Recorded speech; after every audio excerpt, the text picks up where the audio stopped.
Mesdames et messieurs, bonsoir. Ravi de vous retrouver pour cette nouvelle édition de 19h45 dont voici les titres. La journée d'aujourd'hui a été marquée par une vague de passation de charges entre de nouveaux ministres et les ministres sortants. Les détails dans cette édition. N'Djamena attend encore sa première grosse pluie, mais déjà la population craint une éventuelle inondation à défaut du curage des caniveaux. Les détails à suivre également dans ce journal.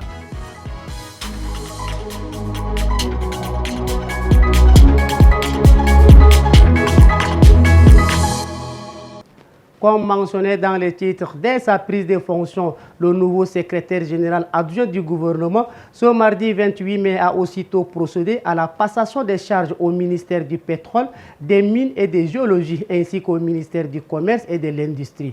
Arichis Ngemadi et Perlin Noudjumadi étaient présents pour le compte de Tchad Info TV. D'une pierre, deux coups, Alix Nembaye prend les rênes du ministère du pétrole, fusionné désormais à celui des mines et de la géologie. Au même moment, le nouveau secrétaire d'État du département, Oumar Djimed Moussa, est installé dans ses nouvelles fonctions.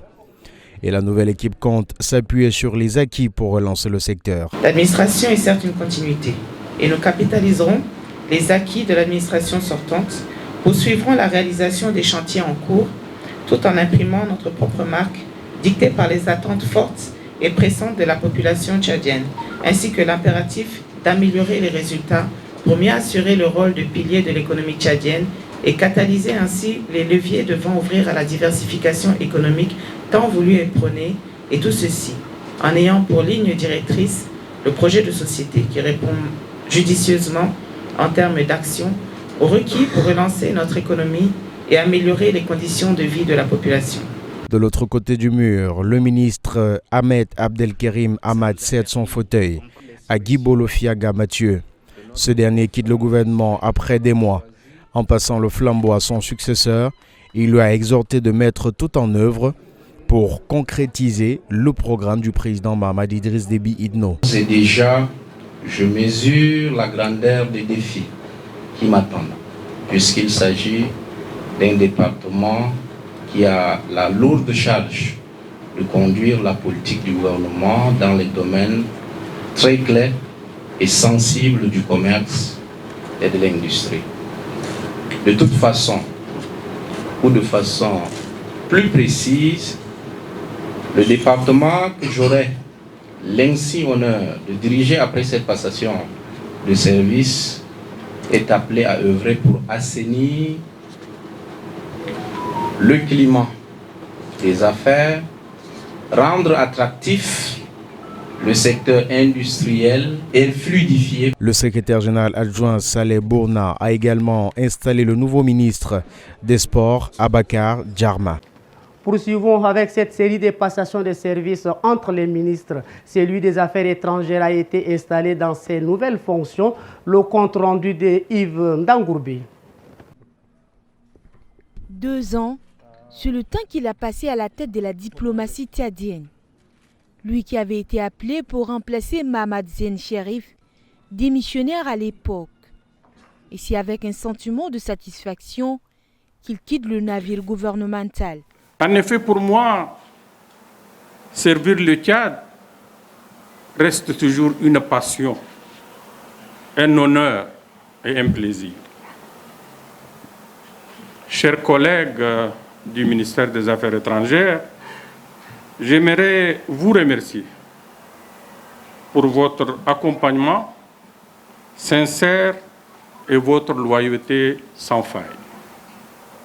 Je vous demande de continuer à s'investir comme toujours avec le nouveau ministre et je suis sûr qu'il ne ménagera aucun effort pour faire aboutir certains projets en attente, projets qui concourent à l'amélioration de vos conditions de travail et de votre bien-être. Abderrahmane Koulamala, qui prend désormais les rênes de la diplomatie tchadienne, n'a pas manqué de saluer les mérites de son prédécesseur. Le Premier ministre de la 5e République, Alamaye Alina, a constitué la nouvelle équipe de son gouvernement le lundi 27 mai. Dans cette nouvelle équipe, le parti Les Transformateurs n'y figure pas. Selon l'analyste politique Dr Yamige Betimbay, c'était prévisible. Ces derniers ne seront pas reconduits dans le nouveau gouvernement. Suivez son extrait au micro de Sanda Kapdana et Ralombaye. Bonne aventure. Tout a été géré au premier tour et donc c'est logique que la nouvelle formation gouvernementale n'intègre pas de représentants du parti Les Transformateurs. Aujourd'hui, en arrivant deuxième à la présidentielle, Masra Succès se positionne définitivement comme le leader de l'opposition. Donc c'est ce rôle que lui-même devrait jouer et sa formation politique devrait l'aider à jouer ce rôle, c'est-à-dire réussir à prouver que les transformateurs constituent l'une des deux principales forces politiques au Tchad.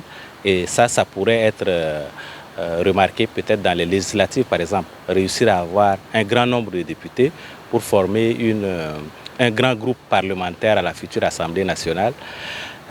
Et puis fédérer les autres forces de l'opposition pour se positionner définitivement comme leader au niveau de l'opposition politique nationale.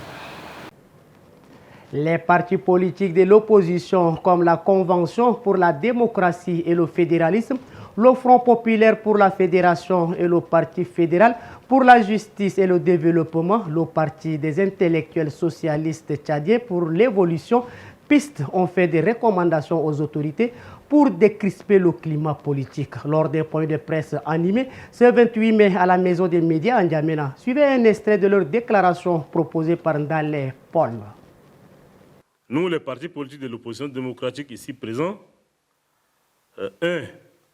demandons aux soi-disant conseillers du nouveau président de s'abstenir de tout agissement subversif de nature à créer la fragmentation de la société tchadienne.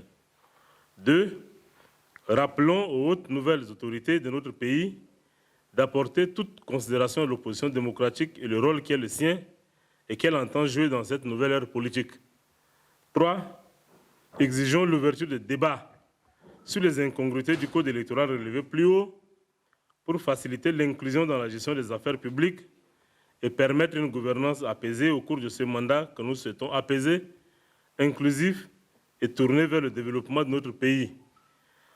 L'OMS et l'UNICEF montrent du doigt des lacunes en santé et hygiène menstruelle dans les écoles dans la province du Tandjilé. L'arrêt des travaux de construction du pont sur le fleuve Tiré provoque la colère du préfet du département de la Tandjilé Centre, constitue l'actualité en bref du jour. La voix a été posée par Yves Ismaël. Dans un communiqué de presse rendu public ce mardi 28 mai, l'UNICEF et l'OMS révèlent des lacunes majeures en matière de santé et d'hygiène menstruelle dans les écoles à travers le monde. Ce communiqué fait suite à la célébration de la Journée mondiale de l'hygiène menstruelle qui a lieu chaque 28 mai de l'année. Seuls 39% des écoles dispensent une éducation à la santé menstruelle et moins d'un tiers ont des poubelles pour les déchets menstruels dans les toilettes des filles. Le manque d'accès aux produits d'hygiène menstruelle est également un problème majeur. Le rapport souligne l'urgence d'une action mondiale pour améliorer la santé menstruelle des élèves et garantir qu'elles puissent vivre leur menstruation dans la dignité et la sécurité. Les travaux de construction du pont sur le fleuve La Tirée, qui sont à l'arrêt depuis 2 ans, causent des difficultés aux populations de la Tandjilé. Le chef de matériel de l'entreprise en charge des travaux pointe le manque de financement comme principal obstacle. Le préfet du département de la Tandjilé Centre a exprimé sa frustration face à la situation et a demandé la reprise des travaux avant la saison des pluies. La province de la Tandjilé est enclavée et plusieurs infrastructures sont nécessaires pour améliorer la situation. Le Tchad est champion du tournoi IHF Trophy 2024. Les Sao ont remporté la compétition en battant le Congo sur un score de 31 à 25 points. Ce tournoi a regroupé les pays de la zone 4 dans les catégories des jeunes, des U18 et U20. L'équipe U20 du Tchad a dominé le tournoi en remportant le trophée en battant successivement le Cameroun, la RCA et le Congo. Ce tournoi avait pour but d'évaluer le travail des équipes jeunes et de leur offrir une expérience de compétition de haut niveau.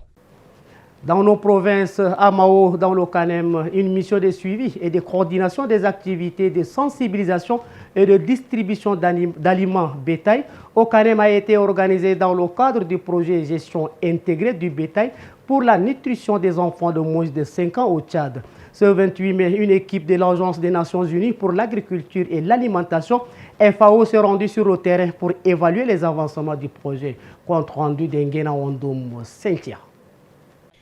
Ce matin, à environ 10 km de Mao, Fatimé Mahadi a pu traire le lait de bétail pour l'alimentation de ses enfants. Cette chèvre qu'elle nourrit par du son et du tourteau. Et cela grâce au projet Gestion intégrée de bétail pour la nutrition des enfants de moins de 5 ans au Tchad, une initiative de la FAO et ses partenaires. Fatimé fait partie des 20 bénéficiaires du projet du village Royumbu. Le FAO nous a distribué du son qu'on mélange avec le tourteau pour nos chèvres. Avant, nos chèvres n'ont pas de lait. Mais maintenant, Dieu merci, ils produisent beaucoup de lait. Notre village s'appelle Rayondo. On est 20 personnes à bénéficier. Je remercie l'organisation FAO pour son aide. On donne le son aux 10 chèvres qui produisent assez de lait pour que nos enfants boivent aussi. Ce que nous demandons au FAO, c'est l'eau, parce qu'on parcourt des kilomètres à la recherche de l'eau dans les wadis. 10 bidons même est insuffisant pour notre bétail.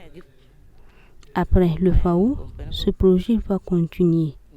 Même si les autres abandonnent, moi je n'abandonne pas.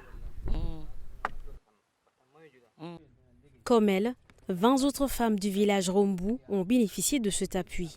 Et cette équipe sur le terrain s'est également rendue dans cette zone pour le suivi. En date du 25 août au 1er septembre 2023, une mission de dissémination des résultats de la recherche formative au Kanem et Bar El Ghazel en lien avec le projet a été organisée. Une descente suite à laquelle s'en est suivie la phase test de la mise en œuvre du projet par la distribution des corps de son et de tourteaux pour l'alimentation du bétail. N'Djamena a enregistré la première grosse pluie le samedi 25 mai chaque année. Les habitants du 6e et 7e arrondissement ne cessent de se retourner vers la mairie pour cette année. Les jeunes du 6e arrondissement, précisément sur l'avenue Kondol, ont commencé à prendre des dispositions. Suivez le reportage de Sanda Kabdana et Ralombaye. Bonne aventure. Ces jeunes, de leur bon gré, ils ont décidé de curer ces caniveaux de drainage des eaux usées. Ici, dans cette zone du 6e arrondissement, on préfère prendre de l'avance sur la mairie, toujours montrer du doigt à chaque inondation. Nous, les populations, on a décidé de fabriquer les pirogues pour attendre la pluie. Parce que nos motos, même là, chaque année, où nos voitures sont dans l'eau. Mais cette fois-ci, nous avons préparé nos pirogues pour traverser la route de l'avenue Kondol avec. À une centaine de là, ce n'est pas la même ambition. Ici, on opte pour une autre alternance en cas d'inondation. La pluie approche déjà et à chaque année il y a l'inondation, donc c'est pour cela qu'on s'est profité pour faire ce travail en attendant que si la mairie voit, il peut aussi engager d'autres jeunes à faire ce travail parce qu'on ne peut pas attendre la mairie pour faire tout ce travail. À Gassi, sur cette voie, la première pluie qu'a enregistré la ville de N'Djamena inquiète déjà les riverains. Nous lançons un appel vibrant auprès du gouvernement de penser à nous. Parce que nous, dès la première pluie seulement, les rues sont impraticables. Alors qu'allons-nous faire? À N'Djamena, le curage des caniveaux par la mairie a démarré dans certains quartiers. Mais cette année, selon l'Agence nationale de météorologie, la capitale est sous menace des inondations. Chers téléspectateurs, c'est tout pour cette édition d'information. Merci de votre fidélité et bonne suite de programmes sur Tchad Info TV.